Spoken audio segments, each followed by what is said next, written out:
welcome to the session. So in this particular session, we will talk about that how we can solve any recurrence relation. I know that you are listening this word for the very first time. So let's talk about first of all that what is a recurrence relation, and afterwards we will see that how we can solve that using the different kinds of methods. Okay, so let's get started. Recurrence relation, very important session. So whenever we are talking about a recurrence relation, this recurrence is coming from the word, from the key concept which is known as recursion. The question is, what is recursion? So whenever any function is calling itself directly or indirectly, this is something which we are saying as a concept of recursion. Okay. For example, I am saying that I want to find out the factorial of any given number. Suppose we want to find out the factorial of any given number. Now, for example, I hope everyone knows 5 factorial. So the answer should be 5 multiplied with 4 multiplied with 3 multiplied with 2 multiplied with 1. So it will be 20 into 3 is 60 into 2 is 120. So this is a kind of result that we are expecting as a output, right? Now, what will happen is that in order to write the code, so basically what we are trying to do here is that in order to calculate any factorial of n, what we are trying to do is that we are doing n multiplied with factorial of n minus 1. This is something that we are trying to do here. So the base case, which is a case where my code will terminate, is something where I will say that when the value of n reaches to 0, or when the value of n reaches to 1, just you can return the answer as 1, right? You can return the answer as 1. So the recursion is that if suppose I am having one function named fact of n, right? Internally again I am calling the same function by the same name but with some different parameters, right? In order to calculate the factorial of a number. This is something which we call as a recursion. We will discuss a lot in depth about the recursion in our upcoming sessions, but I just want to give you a brief overview so that I will be able to explain what is recurrence relation.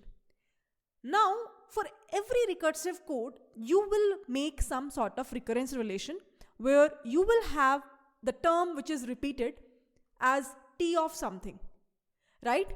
So now what I will try to do is that I'll try to write the recurrence relation for you all, and then we will try to solve that given any recurrence relation, how we come up with a solution to find out the time complexity. For example, if I will write like this, that t of n, which is equals to, when the value of n is equals to 1, means when the number of elements present in an array or any kind of data structure that we are using is 1, then return 1. If the value of n is greater than 1, then return t of n minus 1 plus n, when the value of n is greater than 1.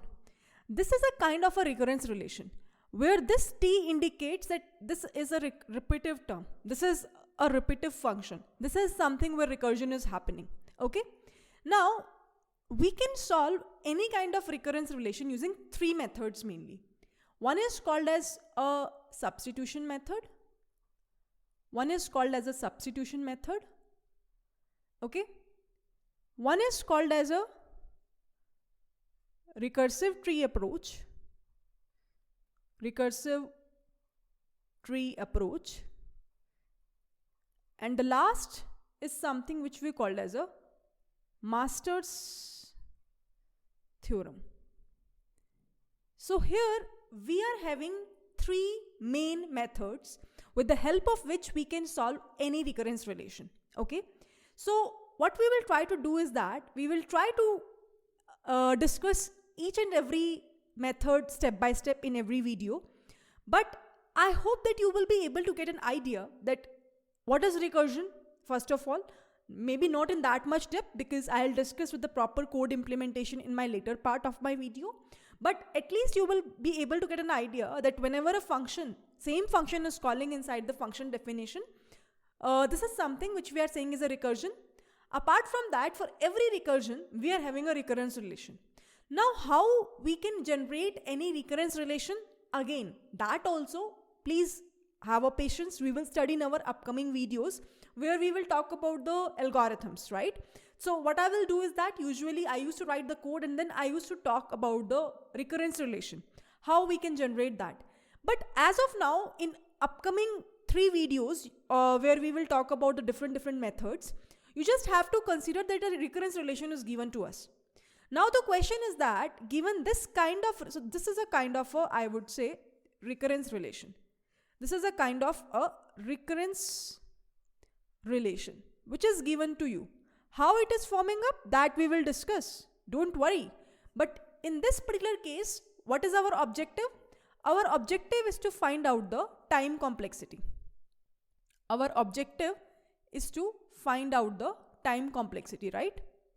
So here, what we want to find out is the overall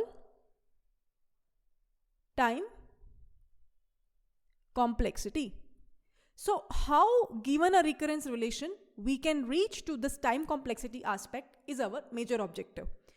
And in order to reach towards that point, we have these 3 methods: substitution, recursive tree, and the master's theorem. So now let's move towards the another video where I'll take maybe this same example and will try to show you that how I can solve this problem and will be able to find out the time complexity with the help of a substitution method. With this, bye-bye everyone. Happy learning to all.